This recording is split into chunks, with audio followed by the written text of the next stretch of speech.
Kick off this Saturday morning with me as a working mom of 3 that has a stay-at-home dad that provides for her family in a corporate executive life, but loves spirituality and normalizing it to the masses, dumbing it down, and being that realistic spiritualist and incorporating that spirituality into my life and into the life of my children. That's so amazing. I cannot see it. I love it. I need that. Get outside now. The weather's too nice. Get outside and quit vegging. The fluctuating of a mother's tone and what triggers it. Lazy kids. When the weather's nice, especially living in the Pacific Northwest, the kids are required to get outside and get some vitamin D. We have a short supply of that around here. And we keep our garden beautiful and thriving with nature, beauty, as well as food. But I'm hiding. When I clock out of my executive job, I clock in to motherhood full force. I make sure my time is dedicated to them in between recording for content.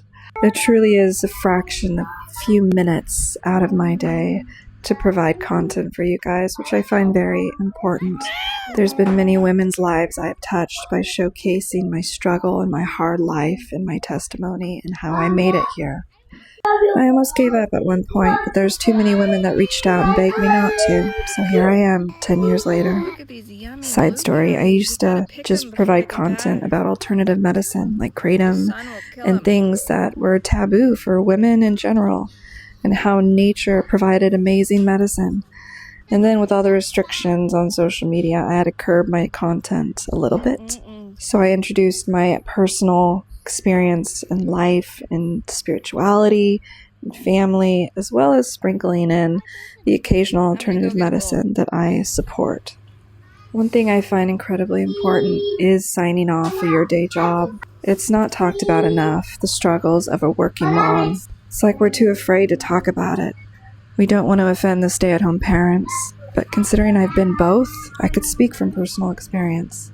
Having to work for the man is pretty difficult. And then coming home to work and sacrifice for your family is probably the best thing ever. Having to balance the two is the daily struggle us working women deal with. Some of you know my story of being a homeless single mom, escaping in a very abusive relationship, hiding in the streets of downtown Portland. I was a very abused woman, mentally damaged from the experience. By the time I was able to escape, I had built up such a lie to my family and friends that they looked at me like I was the bad one for escaping because I had lied about my life and how wonderful my marriage was, and when in reality I was being abused. So when I finally woke up and wanted to tell my story and escape, no one believed me because I was such a good liar, faking and hiding my misery. So I had to be under the radar to build my life from scratch because I couldn't trust anyone. I was a stay-at-home with no money or working experience, and so that abusive ex looked to be the stable one that could provide that stability to the child. And they were going to take my daughter away because of that, ignoring the fact of the abuse that I was trying to get them to see. It was partially my fault. So it took 2 years of litigation to build up my life to be able to prove to everyone that I deserved to be the sole parent. And his abuse began to show through. He couldn't hide it anymore. I wasn't there to lie for him or pretend that he was a great man. He started to show his true colors and exposed himself. Thankfully, we got a permanent restraining order, and I was able to protect my daughter up until her 18th birthday. I'm sure he's going to try to reach out to her now, but thankfully I was able to provide her a safe life. I ended up getting remarried and having 2 additional children. If I was to look back at that single homeless mother struggling in the downtown streets of Portland, it's insane. Now I bring in 6 figures, never dreaming I would be the woman I am today. Another side note, this book is amazing. I love fantasy. This one is about today life and angels hiding amongst us. Magical world of cats with wings, fallen angels, and dark romance. As long as they got some vitamin D, they could come in and veg for at least 30 minutes. But I try to limit their screen time, as all mothers try to do. and fail miserably half the time, but don't have mom guilt. You try your hardest. At least my youngest likes to study. My other two, not so much.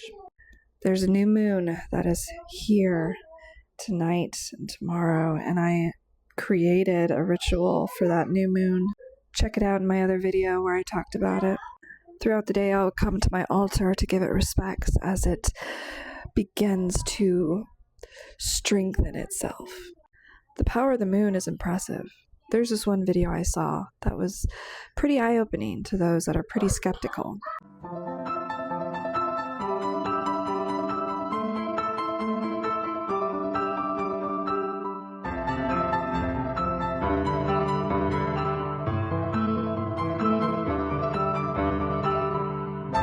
Doesn't that just make you think and realize there's something to this shit? Anyway, there's my morning on a Saturday. Dreading that Monday morning commute. Thanks for watching.